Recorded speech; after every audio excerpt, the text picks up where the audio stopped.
Olá, meu nome é Lucas, tenho 39 anos e trabalho como técnico em elétrica.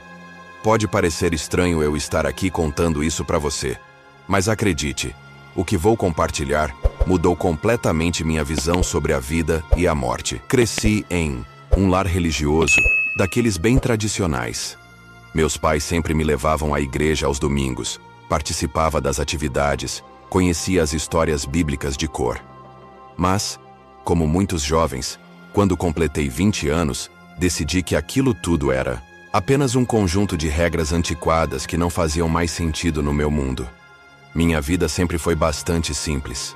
Acordo cedo, vou para o trabalho, faço manutenções elétricas em empresas, indústrias, às vezes em residências. É um trabalho que exige atenção, cuidado, mas que também me deu estabilidade ao longo dos anos. Sabe aquele tipo de pessoa que acredita apenas no que vê? Era exatamente assim que eu me definia. Sempre fui cético quando alguém contava histórias sobre experiências espirituais. Revirava os olhos quando ouvia falar sobre céu ou inferno. É só uma história para controlar as pessoas, eu pensava. Quando via reportagens sobre pessoas que diziam ter tido experiências de quase morte, eu simplesmente descartava como alucinações causadas pela falta de oxigênio no cérebro. Tudo tinha uma explicação científica, racional. Nunca imaginei que um dia eu estaria do outro lado dessa história, contando minha própria experiência. Se alguém me dissesse há alguns anos que eu estaria aqui, relatando o que vi depois da morte, eu riria na cara da pessoa. Mas a vida tem um jeito engraçado de nos provar errados, não é? Você já sentiu alguma vez que tudo que acreditava poderia estar completamente equivocado? Já teve alguma experiência que desafiou todas as suas certezas? Antes de chegar ao dia que mudou tudo, preciso contar como minha vida estava desmoronando aos poucos. Minha irmã mais nova, Carla, sempre foi a alegria da família. Ela tinha aquele tipo de sorriso que iluminava qualquer ambiente. Quando ela foi diagnosticada com leucemia, foi como se o mundo tivesse parado. Lutamos ao lado dela por 2 anos, mas acabamos perdendo a batalha. O falecimento dela me afetou de uma forma que eu não esperava. Comecei a me questionar sobre tudo. Que tipo de Deus permitiria que uma pessoa tão jovem e cheia de vida partisse desse jeito? A revolta foi tomando conta de mim. Comecei a beber para afogar a dor. Primeiro nos fins de semana, depois quase todos os dias. Meu casamento, que já não estava nos melhores termos, começou a desmoronar. Minha esposa tentou me ajudar, me convencer a buscar terapia, mas eu recusava. Não preciso de ajuda, repetia, enquanto afundava cada vez mais na bebida. 1 ano após a morte da minha irmã, minha esposa pediu o divórcio. Não posso culpá-la. Eu havia me tornado uma pessoa difícil de conviver. A solidão que veio depois foi esmagadora. Morava sozinho em um pequeno apartamento, trabalhava, voltava para casa, bebia até adormecer e repetia tudo no dia seguinte. Era como estar em uma espiral descendente sem força para sair dela. Aquele vazio dentro de mim só aumentava. Eu me sentia em queda livre, como se estivesse despencando em um poço sem fundo. Tentei preencher esse vazio de várias formas. Relacionamentos casuais, festas, trabalho em excesso. Nada parecia funcionar. Era como se eu estivesse anestesiado para qualquer sentimento positivo. Você já se sentiu assim? Como se estivesse apenas existindo, sem realmente viver. Era um sábado à noite. Fui chamado para fazer um reparo de emergência em uma empresa. Normalmente eu não aceitaria trabalhos fora do horário, mas precisava do dinheiro extra e, para ser sincero, não tinha nada melhor para fazer naquele fim de semana. Cheguei ao local por volta das 20 horas. Era uma fábrica de médio porte e o problema estava em um dos painéis elétricos principais. O gerente da fábrica estava preocupado porque a produção precisava continuar na segunda-feira sem interrupções. Comecei a trabalhar, verificando os circuitos. Eu estava cansado, tinha bebido um pouco antes de sair de casa. Não o suficiente para ficar embriagado, mas o bastante para não estar 100% atento. Foi um erro brutal que quase me custou tudo. Não sei exatamente como aconteceu. Lembro-me de ter colocado a mão no painel para ajustar um disjuntor, quando, de repente, senti um impacto violento percorrer todo o meu corpo. Era como se 1000 agulhas em brasa estivessem perfurando cada centímetro da minha pele simultaneamente. Foi uma descarga de alta voltagem. Depois descobri que eram mais de 10.000 volts. Meu corpo foi arremessado para trás, batendo contra a parede. O gerente da fábrica, que estava próximo, contou que viu um clarão azul e ouviu um estrondo. Os próximos momentos são confusos na minha memória. Sei que alguém chamou uma ambulância. Lembro-me vagamente de ouvir vozes distantes, como se estivessem chegando até mim através de um túnel. Os paramédicos chegaram rapidamente. Mais tarde, eles me contaram que eu estava em parada cardiorrespiratória quando chegaram. Iniciaram imediatamente as manobras de ressuscitação, usando o desfibrilador. Segundo o relatório médico, meu coração parou por aproximadamente 6 minutos. 6 minutos que pareceram uma eternidade. 6 minutos que mudaram completamente minha percepção sobre a vida e a morte. Naquele momento, enquanto meu corpo estava inerte no chão da fábrica, algo aconteceu. Algo que a ciência talvez nunca consiga explicar completamente. Senti minha consciência se expandir de uma forma que nunca havia experimentado antes. Foi nesse instante que eu deixei meu corpo. Já passou pela sua cabeça o que acontece exatamente quando morremos? Será que tudo simplesmente acaba? Ou nossa consciência vai para algum lugar? Eu nunca imaginei que descobriria a resposta dessa forma. A primeira sensação foi de extrema leveza, como se eu tivesse sido libertado de um peso enorme. De repente, estava flutuando acima do meu próprio corpo. Via tudo de cima, como se estivesse assistindo a um filme. Os paramédicos estavam ao redor do meu corpo, trabalhando freneticamente. Um deles aplicava compressões torácicas enquanto o outro preparava o desfibrilador. O gerente da fábrica estava ao lado, visivelmente abalado, falando ao telefone. Provavelmente com minha família, já que encontraram meus documentos. Era surreal. Eu podia ver meu próprio rosto pálido e sem vida.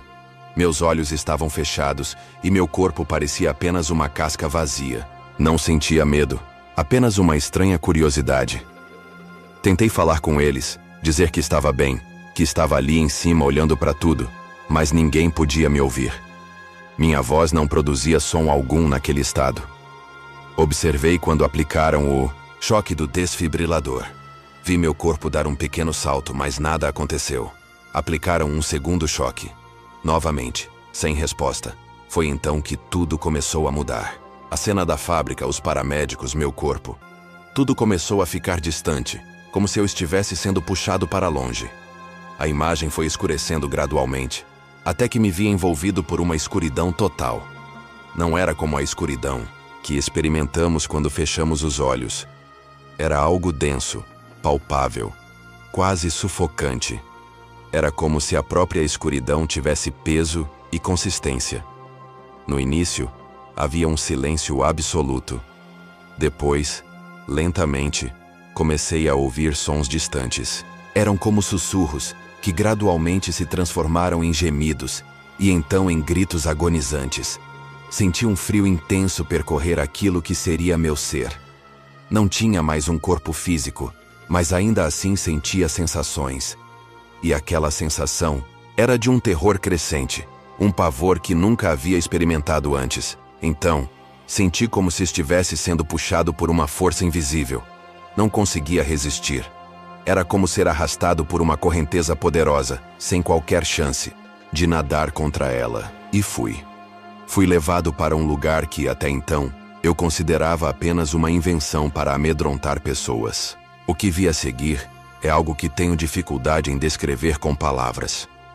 Nossa linguagem parece inadequada para expressar o horror daquele lugar. Encontrei-me pairando sobre um vale imenso, mergulhado em uma penumbra avermelhada. O ar, se é que posso chamar assim, era denso, difícil de respirar. O cheiro era insuportável, uma mistura de enxofre, carne queimada e algo putrefato que não consigo identificar. Abaixo de mim, vi pessoas. Não eram exatamente pessoas como conhecemos. Eram como sombras com forma humana, contorcendo-se em agonia. Algumas pareciam estar acorrentadas a grandes rochas, outras vagavam sem rumo, como se estivessem perdidas para sempre. Os gritos, Os gritos são o que mais me atormentam até hoje. Eram sons de puro desespero, de dor extrema, de arrependimento tardio. Não era apenas dor física, embora essa estivesse presente. Era principalmente uma dor da alma, um sofrimento profundo que vinha da compreensão de uma separação eterna. O calor era opressivo, não como o calor de um dia de verão, mas um calor que parecia consumir de dentro para fora. Via algumas daquelas sombras como se estivessem queimando perpetuamente, mas nunca se consumiam completamente. Era um tormento sem fim. Tentei me afastar, voltar, mas não conseguia. Estava paralisado, obrigado a testemunhar aquele horror. Foi então que percebi uma verdade terrível. Aquele lugar era real. O inferno que eu havia descartado como mito ou metáfora era real, e estava diante dos meus olhos. Enquanto observava, compreendi algo profundo. Aquelas almas estavam completamente separadas da presença de Deus. Não havia esperança, não havia luz, não havia amor naquele lugar.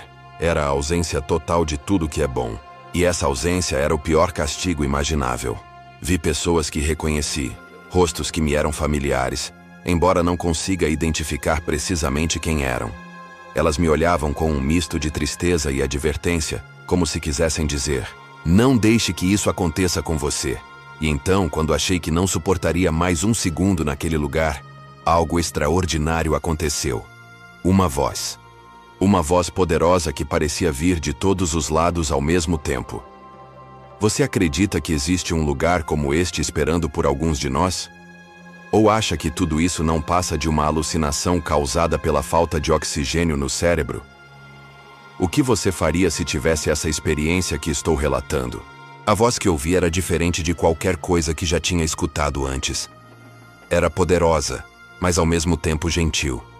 Era como se pudesse destruir montanhas, mas escolhesse falar suavemente. E essa voz chamava meu nome. Lucas, Lucas, volte. Senti, como se estivesse sendo puxado para cima, arrancado daquele vale de horrores. A escuridão começou a se dissipar, e uma sensação de paz me envolveu brevemente. Foi uma transição tão abrupta quanto minha ida para aquele lugar terrível. De repente, senti uma dor aguda no peito. Era como se meus pulmões estivessem em chamas. Meu corpo inteiro estava pesado novamente e cada centímetro dele doía. Abri os olhos em um susto violento, tossindo e engasgando. A luz branca e forte da ambulância me cegou momentaneamente. Vários rostos me olhavam com uma mistura de alívio e surpresa. Uma das enfermeiras, uma mulher de meia idade com olhos gentis, segurava minha mão. Percebi que ela chorava. Você voltou, ela disse com a voz embargada. Você esteve morto por 6 minutos. Estávamos quase desistindo. Tentei falar, mas minha garganta estava seca e dolorida. Queria contar a eles o que tinha visto, para onde tinha ido, mas as palavras não saíam. Talvez fosse melhor assim. Quem acreditaria? Os paramédicos rapidamente me estabilizaram e me levaram para o hospital. Passei 3 dias na UTI, recuperando-me dos danos causados pela descarga elétrica. Tinha queimaduras de 2º grau nos braços e no peito, e meu coração apresentava arritmias que precisavam ser monitoradas. Os médicos ficaram surpresos com minha recuperação. Segundo eles, a descarga que recebi seria fatal para a maioria das pessoas. Quando me perguntaram se eu lembrava de algo durante o tempo em que estive ausente, apenas balancei a cabeça negativamente. Não estava pronto para compartilhar. Na 3ª noite no hospital, não consegui dormir. Cada vez que fechava os olhos, via novamente aquele vale escuro, ouvia os gritos, sentia o calor sufocante. Acordava suando frio, com o coração disparado. Foi nessa noite que tomei uma decisão que mudaria o curso da minha vida. Não podia ignorar o que tinha visto. Não podia continuar vivendo como se nada tivesse acontecido. Aquela experiência tinha um propósito, e eu precisava entender qual era. No dia seguinte, quando recebi alta, saí do hospital como uma pessoa diferente. Fisicamente debilitado, mas espiritualmente mais alerta do que jamais estive. O caminho de volta para casa foi o começo da minha transformação. Olhava para as pessoas nas ruas com outros olhos. Será que elas sabiam para onde estavam indo? Será que entendiam que suas escolhas tinham consequências eternas? Meu primeiro ato ao chegar em casa foi jogar fora todas as garrafas de bebida que tinha. Estava determinado a nunca mais tocar naquilo. A bebida tinha sido minha fuga, minha forma de anestesiar a dor. Mas agora eu sabia que havia coisas piores que a dor terrena. Liguei para minha ex-esposa.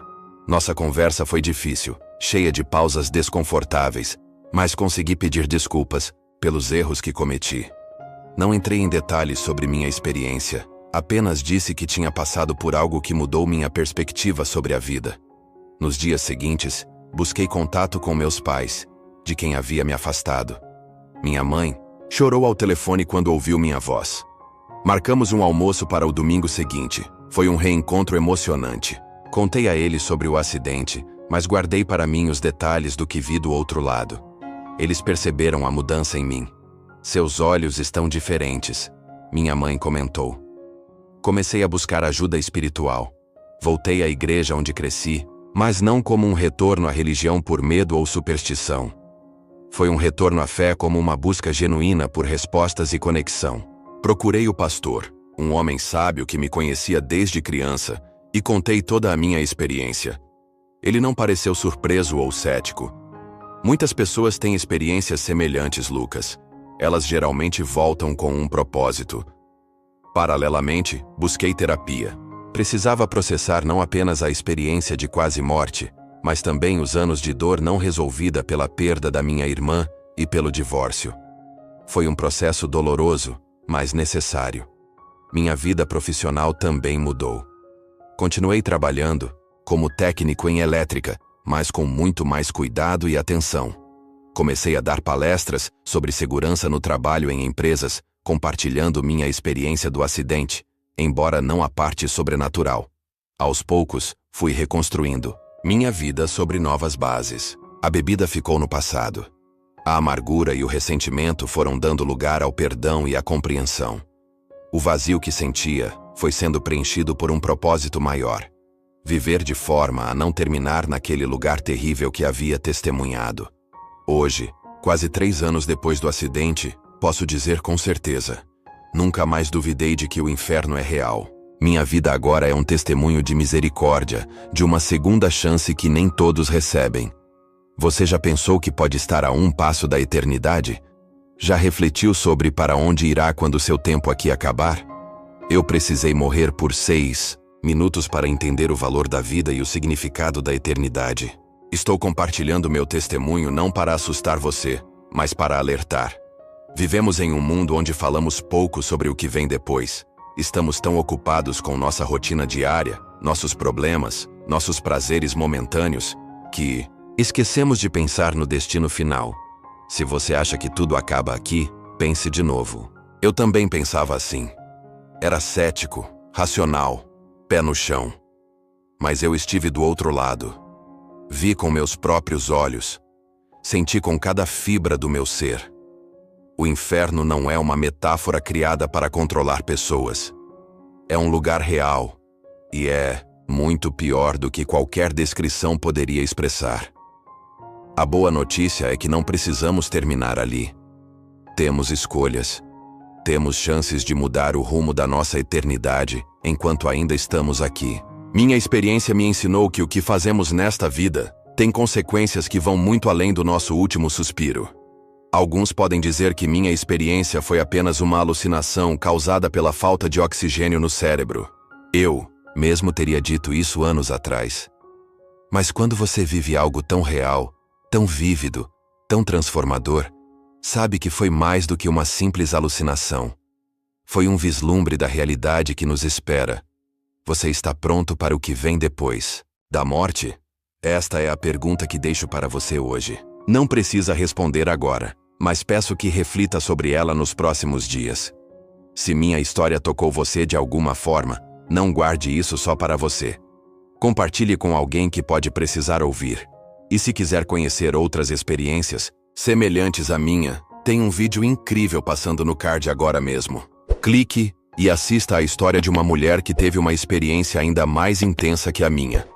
Não se esqueça de deixar seu like neste vídeo para não perder novos testemunhos como este. Sua interação nos ajuda a levar estas mensagens importantes para mais pessoas. Obrigado por ouvir minha história até o final. Que ela possa fazer diferença na sua vida assim como aqueles 6 minutos fizeram na minha.